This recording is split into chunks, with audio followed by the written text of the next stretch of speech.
Oh, lastly ito, testing ng ng rear wiper washer natin. Ayan, umaandar na siya. Okay, so lahat gumagana na, guys. Okay.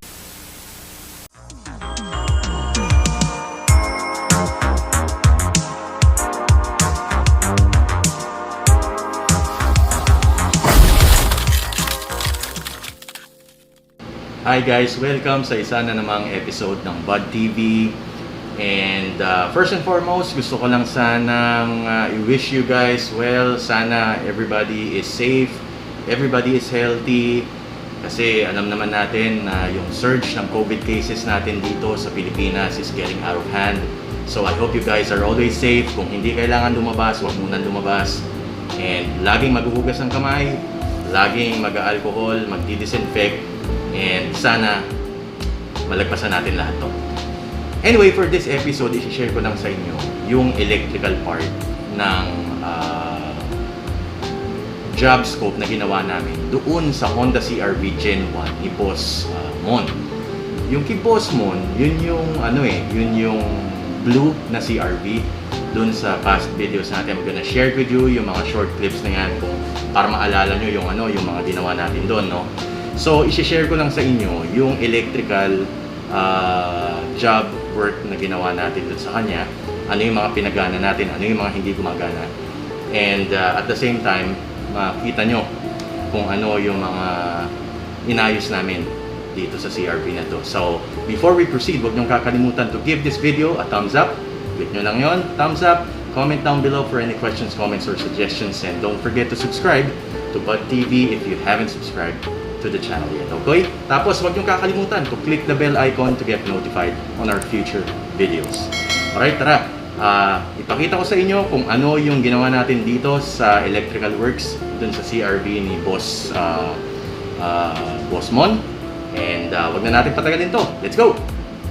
Okay, so tara! Tingnan natin yung mga updates dito sa ginagawa natin.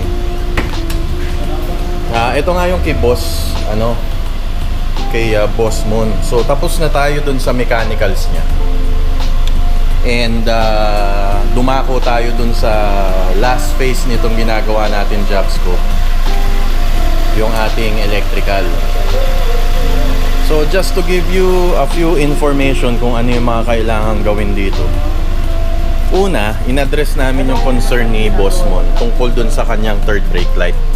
So yung third brake light niya, hindi kasi nakasentro at saka hindi nakasapak. So since nung tinignan namin yung yung kanyang socket, ang nangyari dito, pinalitan pala ng non-OEM socket. And since mahirap gawin or maghanap ng talagang socket lang nito, ginawa na lang namin ng way para pumasok at sumentro. So sa susunod siguro, pag nagkaroon tayo ng buong assembly nito, isasuggest natin kay Boss Mo na na palitan na rin to ng buo. Second, in-address din niya yung plate light. Okay, so yung plate light, punde. So ang ginawa namin, pinailaw namin siya. Susunod, itong lighter socket. So ito, hindi to umaandar as what Boss Mon said. So yan, tingnan natin kung aandar na siya ngayon. Check natin. Prines ko yung yung cigarette lighter. Pag bumalik na siya, yan, okay na, gumagana na siya. Oh, yan. So initially talagang ito hindi umaandar kasi walang contact. And then in-installan natin siya ng alarm. So meron na siyang alarm. Mamaya papakita namin sa inyong lahat. Lastly, ito nga pala, yan. Andyan yung yung LED niya nung alarm niya. And then lastly, ito si Dudong. Tinatry namin ilinya na lang yung last concern, which is yung mga wiper para umandar yung kanyang Ayan na, tinetesting na guys. So ayan, ayan. Ayan, umaandar na mga boys. So umaandar na siya. So So, ito yung mga yung mga small details na kailangan talaga nating paandarin para at least very very reliable yung ating mga CRVs. Before I forget, na-address na rin pala namin yung concern doon sa isang sinasabi ni Boss Mon about his gauge na umaandar na. Dudong, ano yung ginawa natin doon sa gauge? Ano yung nakita nating diagnosis doon, yung sakit niya? I-repair lang yung board. Yung likod kasi ng gauge, yung speedometer niya electronic. May speed sensor, tapos may circuit sa likod ng board. Nagpalit lang ng isang capacitor. Deep na kasi, Okay. the age ng auto. Oo. Possible na mangyari yun. Okay. So nagkaroon ng leak yung capacitor na kailangan talaga natin siyang palitan. So pinalitan natin yung capacitor, naghinang tayo, and nung tinesting natin dun sa kanyang speed sensor, gumagana na yung kanyang speedometer. So yan.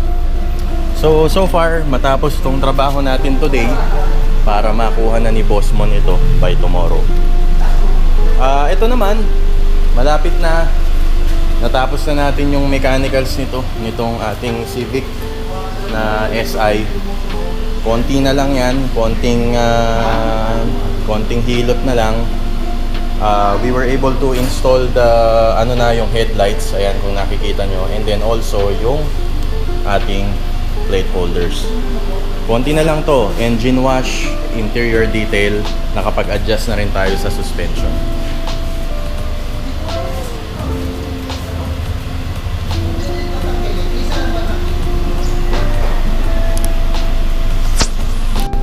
Lastly, ito testing ng rear wiper washer natin. Ayan, umaandar na siya. Okay, so lahat gumagana na, guys.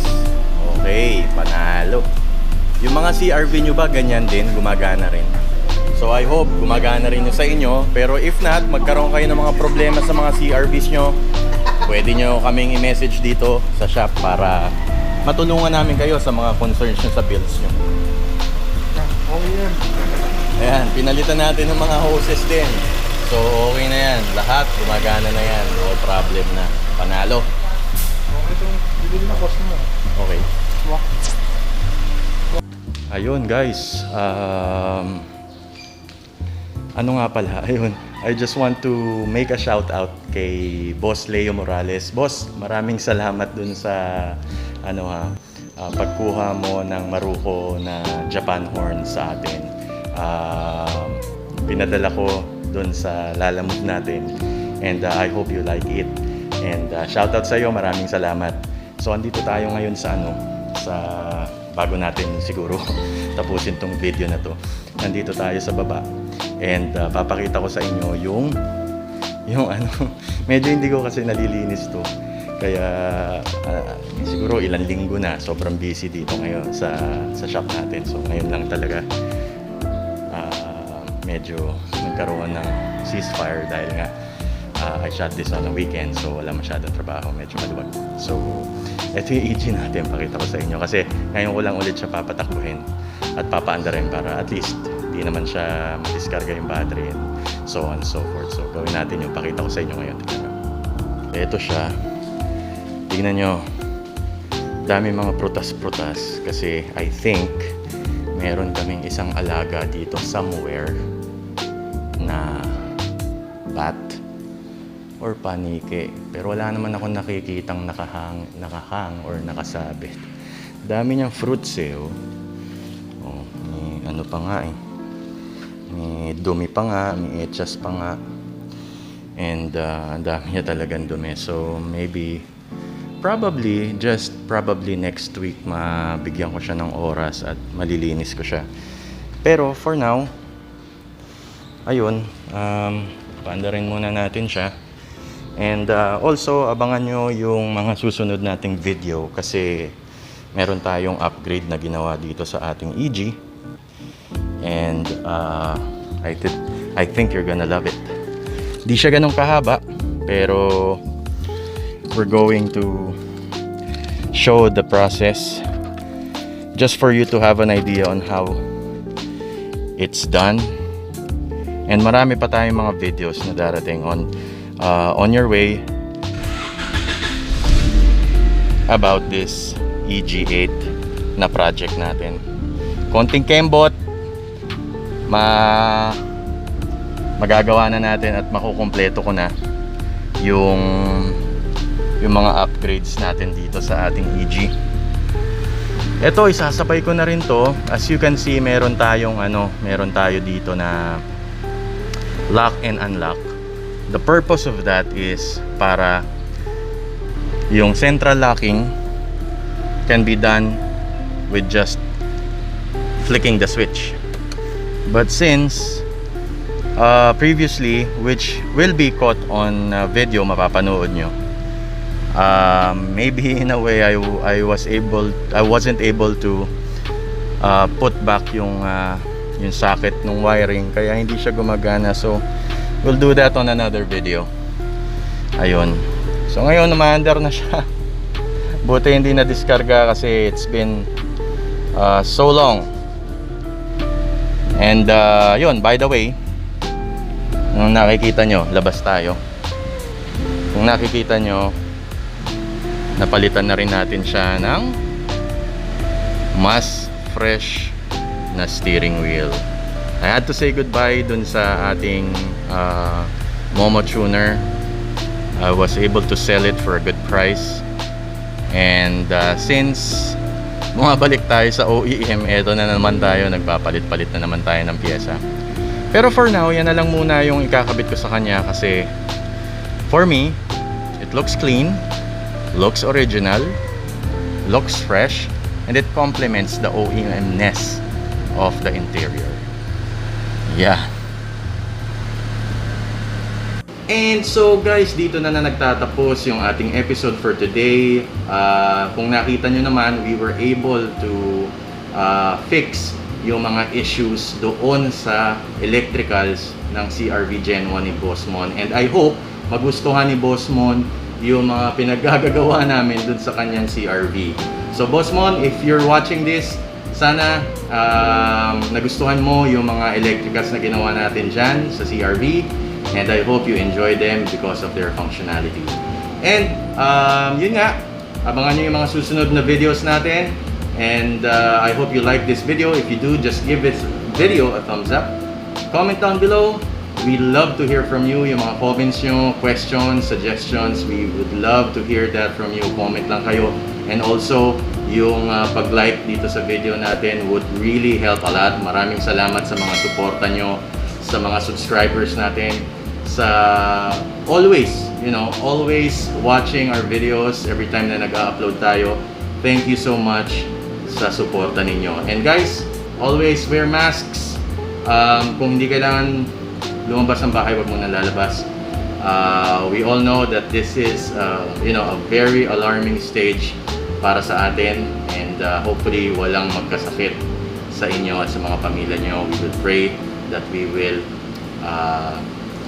survive this pandemic. So from us, Bud TV, always keep safe, and may God bless everybody. Magkita-kita tayo sa susunod na video. Maraming salamat guys. Ingat lagi. Bye-bye.